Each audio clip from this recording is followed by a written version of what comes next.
Welcome to the DeFinity Market Strategy. I'm Paul Rodriguez of ThinkTrading.com, and I'm joined with Manu Choudhary, who's the CEO of DMA Link and the co-founder of DeFinity. How are you, Manu? Hey, Paul. Yeah, I'm not too bad. How are you keeping? Yeah, very good, thanks. Very good. I'm noticing a little bit of a difference in the background there. Looks like you've got some piece of art there. What's that? It is. It is. This is the DeFinity logo. So a friend of mine who's an artist and makes amazing, incredible sculptures, essentially fell in love with our logo and wants to make it a real world 3D representation, which he's done beautifully. So I'll be sticking that on LinkedIn once I have some more professional pictures. But it is absolutely beautiful, Oh, wow. phenomenal work of art, and yeah, it's I can see the passion and the love that he's put into making this. Amazing, amazing. And what's his name? So the actual name that he uses for his artwork is essentially, so this is part of the Relaxer range, but his artist name is Future Retro. Okay, love that. NFT Uh, time or not? well, that's a very interesting question. So yeah, I think he's very keen to try and turn real world sculptures like this into NFTs, which can be done, but it's a slightly more involved process. But yeah, absolutely. I think this is something that could be pretty phenomenal going forward for Jamie. Brilliant, brilliant stuff. So, very interesting week in the markets. What are you seeing from your perspective? So I guess yeah, it was I said it was an interesting move. I think if you look at what's happening in the broader markets, it's very obvious what is potentially coming for the digital asset space in terms of the magnitude of the correction. But I think one of the things I maybe want to cover off briefly is the China FUD. Again, the whole China bans crypto, which they seem to do every third week of every month these Mm, days.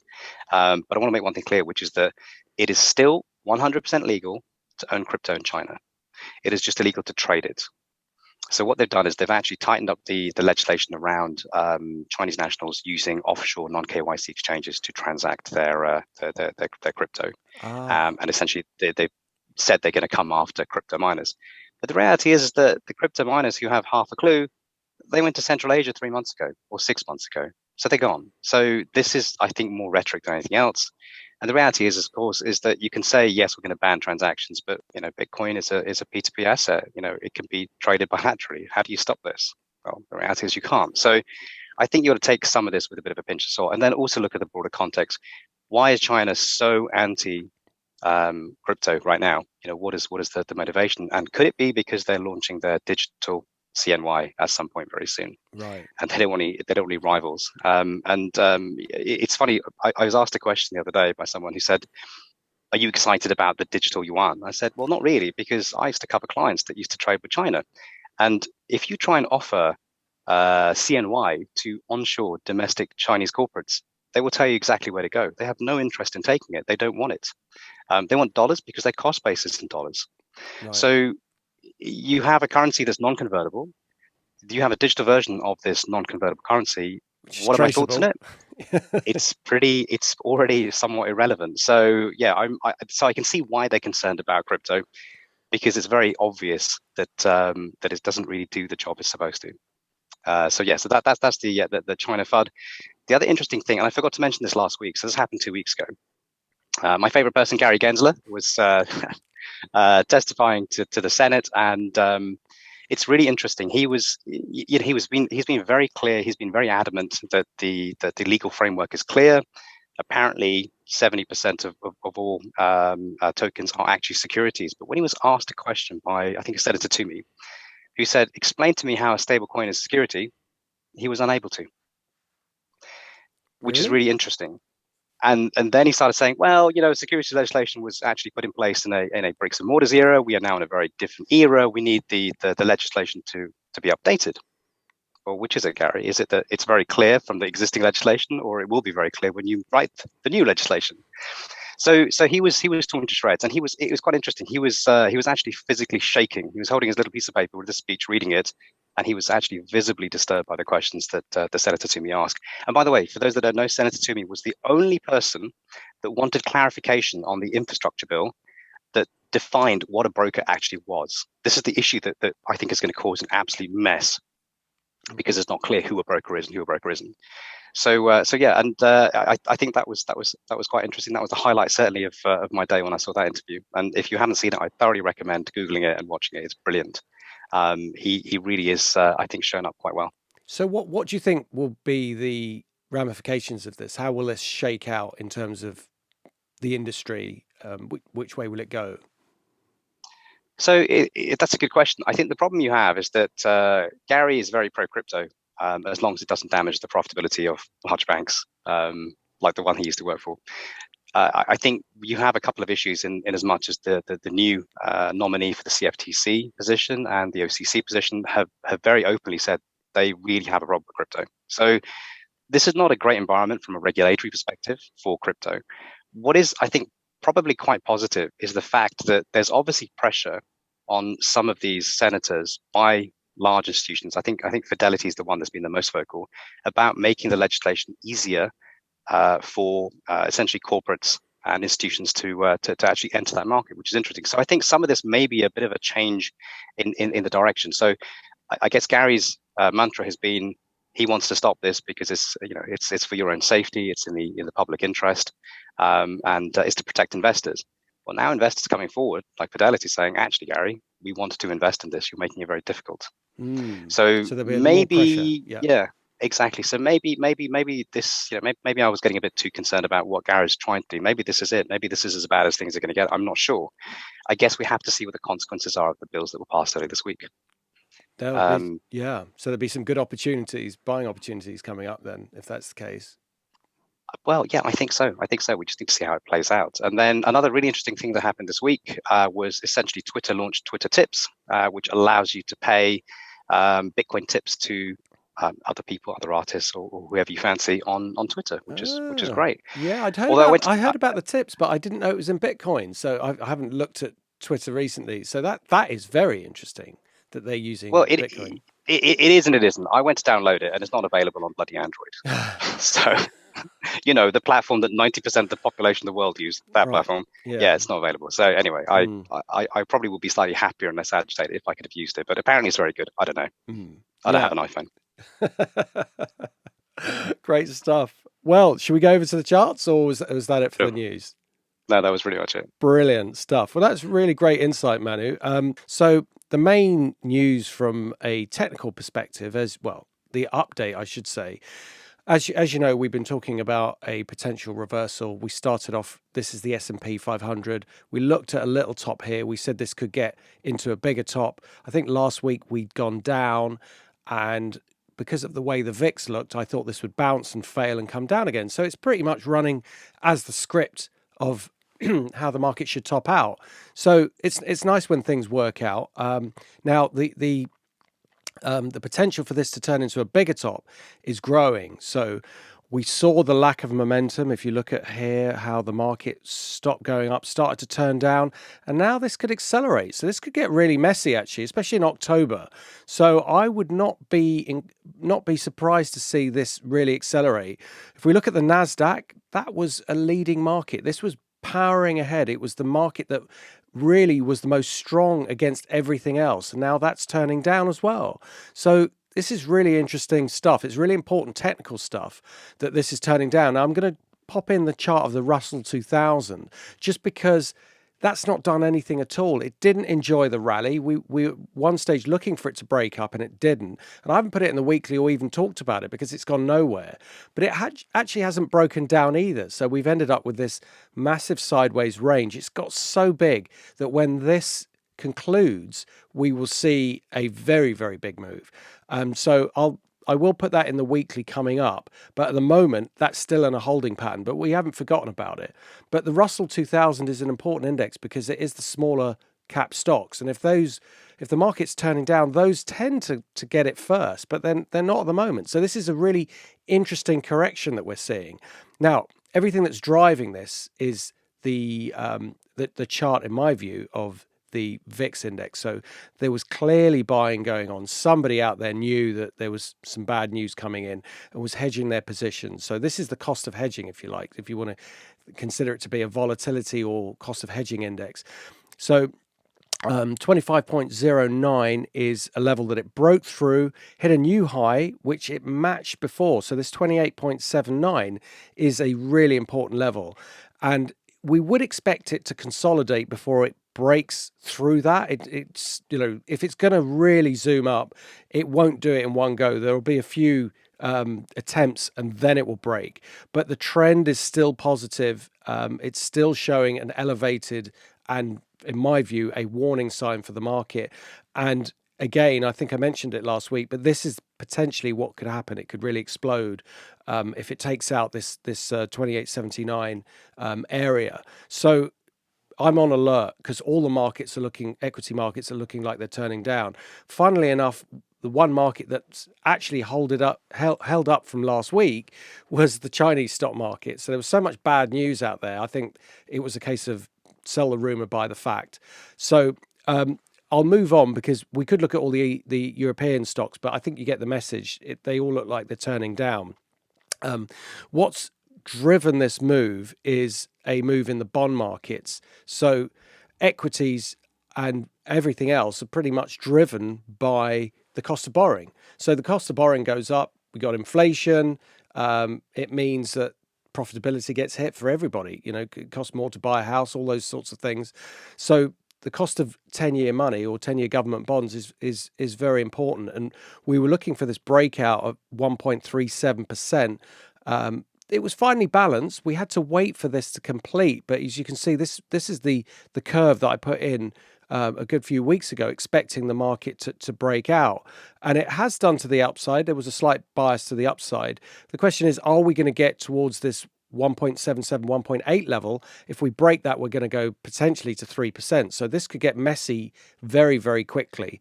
Now, when the markets go down, people tend to want to buy government bonds as a safe haven. So there will be a bit of a correction, a push me, pull you sort of environment as the market sort of works out where it wants to put its money as the most safest place.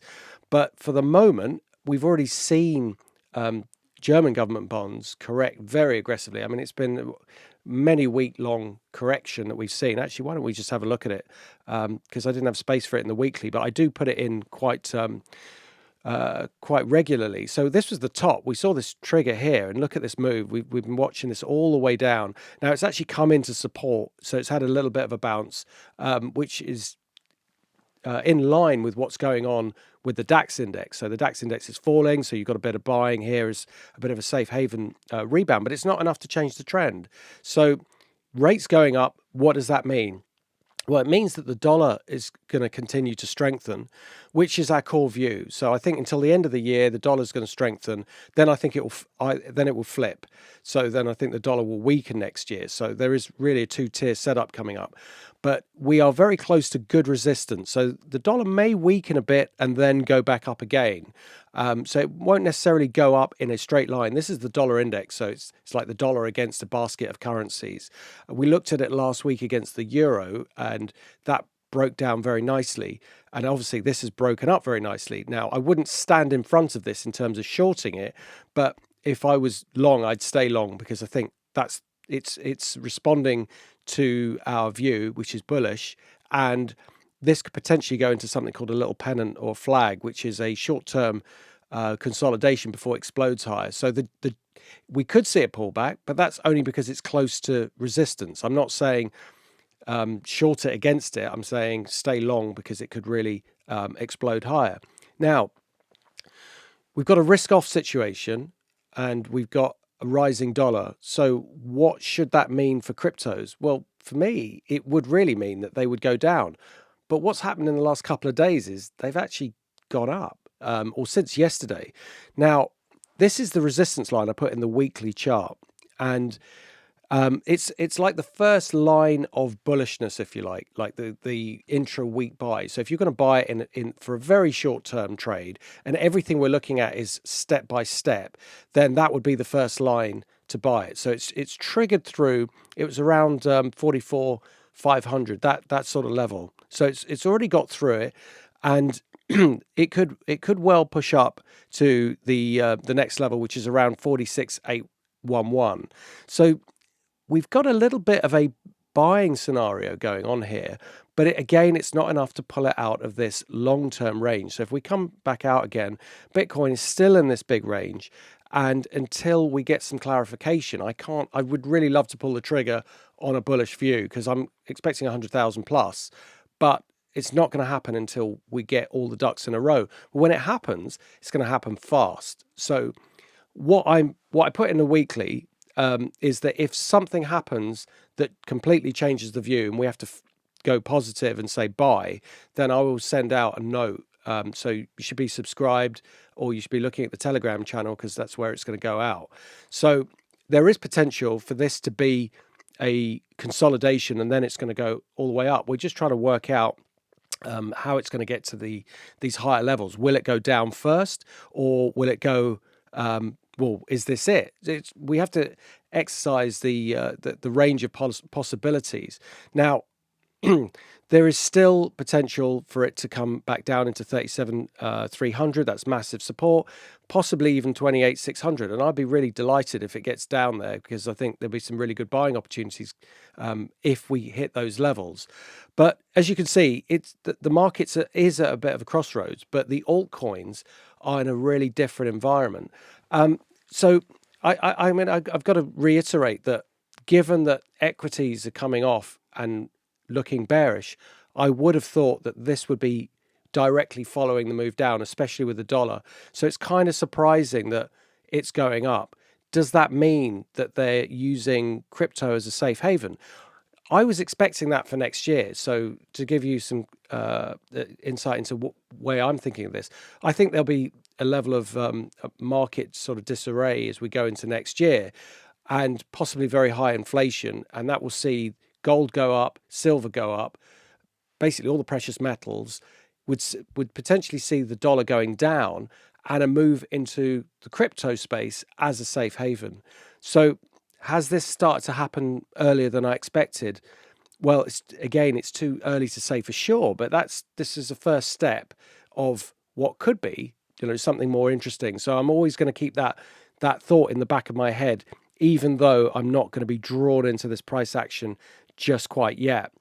Now, Solana was a market that we looked at in the weekly. Now, not this week, but last week, we were saying that it was correcting into a more natural angle of trend, and it's hit its trend line and it's supported there really nicely. So this is gearing up for a nice potential move to the upside. And as we know, there was an attack on it, and it seems to have dealt with it. And quite why that happened is a bit slightly baffling, really. I don't know whether somebody would want to do it just to get the price down, or whether they do it just because they want to upset the technology if they're a rival or whatever. But it doesn't make a lot of sense to spend money just to hit a coin. But in any case, it's still holding up very well, and it's still holding its trend line. So I think this could be ready to move up. And if we look at some of the other coins, if we go to Ethereum, Ethereum, as you can see here, looks very similar to the Bitcoin chart. This is still a consolidation, and we need to get resolution in this. Now, I would normally see this as a continuation pattern, which is a market that goes sideways and then continues to the downside. The only slight fly in the ointment is it broke a really good level here and it reversed it fast. So if the market was really intent on pushing it lower, it would have just gone straight down. So this needs resolution for me. So that's why this week could be one of the most interesting weeks in crypto, because if this breaks down to the downside, we know we're going to get a bigger correction, and we know that there'll be better levels to buy. But if it can hold up in this week and even start to push upwards again, then there's potential for this bullish strategy to come into line, especially if there is a big move in the dollar upwards and there's a big move in the equity markets down. We know that they're going to be using crypto as a safe haven. So it's all to play for, but that's how we're seeing the market at the moment. So Manu, any thoughts on the markets given what I've just said? Yeah, sorry, did I mishear you? Did you say that you think there could be a spike in the 10-year to 3%? Yeah, no, that's definitely possible. Yeah, I mean, well, I think for next year, that's what's going to happen. There will be a big move. There will be a big move, and when it starts to go, it will go. So, I mean, 1.8% is the big breakout level, but once that happens, it's like we're so used to yields not moving. For me, the market's got complacent. There's no hedging going on. It's sort of like just let's not bother with it because it's going nowhere. And we know that the Fed are always going to buy bonds. Well, that's a really, in my view, a kind of dangerous situation because you can really get caught out with that. Look, I'm not saying it's 100% that it's going to go there. I'm just saying that if 180 goes, you'd be surprised at how fast the market can move. Wow, that would be incredible. I mean, that would be people dumping US govies in a panic. That would not be good. Yeah, well, that's kind of, I think this is the environment that is being set up here because you can't print money forever and expect there to be no ramifications at all. I mean, we in the financial markets are just looking at this aghast and going, what's going on? But you have to remember that the people who are making these policies think that everything's okay because the markets are behaving. But what they don't realize is the long term. This has happened before and it will happen again. The long-term cycles say that if you print money like this, there will be a price to pay. Now, whether that's, this year, next year, 2 years' time, I don't know, but we're going to get a massive move. And I think you've got to look at why someone like Michael Burry is saying what he's saying. I know there's people on other sides of the fence about whether we're going to see massive inflation or deflation. We could probably see both, but there is a reason for that. It's because there is so much money being printed and put into the system. And that can only be positive for crypto and gold and silver, in my view. But it will not be good for government bonds, that's for sure, because they can't keep buying them forever. And they're expecting the market to be happy about that, which if they start to see an alternative, they'll go for that. So it will be a very interesting time. We're going to see some really massive moves coming up, and it's just a question of when they happen. Yeah, exciting stuff. Yeah, brilliant. Okay, Manu, well thanks so much, and thanks so much for listening. What do you think about the markets? Do you think we're going to see inflation or deflation? And where's the next big move going to be in crypto? Is it going to be up, or are we going to see a correction? Put your thoughts in the comments. Also, if there's any altcoins you want to have a look at, I'll put it in the weekly document, or Manu and I can talk about it. Manu's an expert in crypto. He knows what he doesn't know is not worth knowing. So it may be that there's a coin out there you're interested in, and he'll know about the technology. So thank you so much for listening, and we will catch you next time.